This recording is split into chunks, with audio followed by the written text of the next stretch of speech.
Every week, we send £350 million to Brussels. Money that's wasted.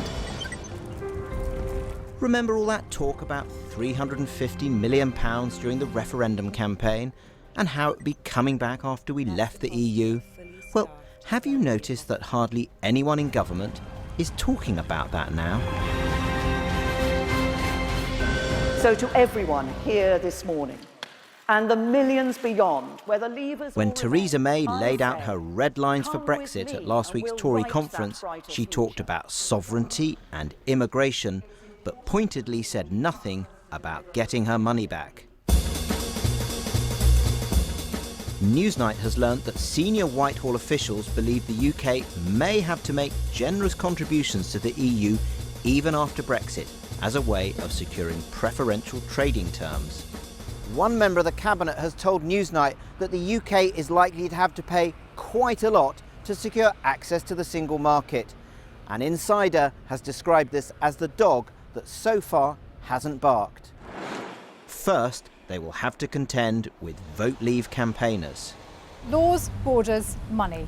When it comes to taking back control, those were the holy trinity of the Brexit campaign. You can't have one without the other. That's what we campaigned for, and that's why the British people voted Leave.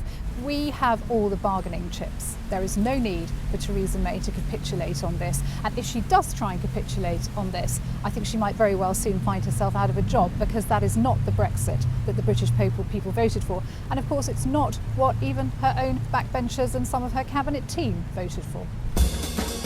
Some members of the Brexit Secretary David Davis's camp have said the UK should no longer make payments to the EU. But Newsnight understands that officials are wondering whether the UK may end up paying into a fund to help develop new EU member states in Eastern Europe. Poland, which currently wants to preserve the rights of its citizens to work in the UK, may decide it has more to gain from financial support. If we wanted to have access to parts of the single market, say the passporting for our financial services industry, I imagine we'd have to pay something close to what Norway pays. Charles Grant is convinced that Theresa May is keeping her options open.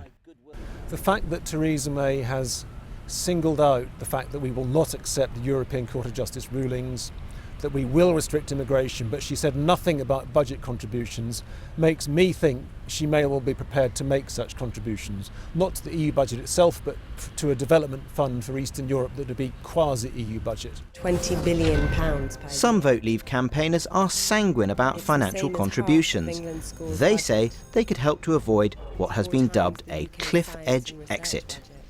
It may well be the case that we have to contribute, I think, for a transition period to stabilise their budget for maybe 3 to 5 years. But the point is that at the end of that 5 years, we can say no. We don't want to put a penny more into your kitty.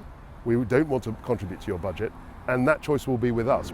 But the chairman of the Commons Treasury Select Committee says Britain may need to make a payment in perpetuity. We want a high degree of access to the single market, in my view. To fall back immediately on WTO rules would risk an economic shock, and certainly an economic downturn, given the high degree of trade integration at the moment between Britain and the EU. It was mixed signals for the Prime Minister this week as she met fellow EU leaders. Back home, one of the leading lights of the Vote Leave camp told Newsnight they would be comfortable with the UK paying as much as half of its current contributions. No doubt there will be give and take in the negotiations, as Theresa May has said.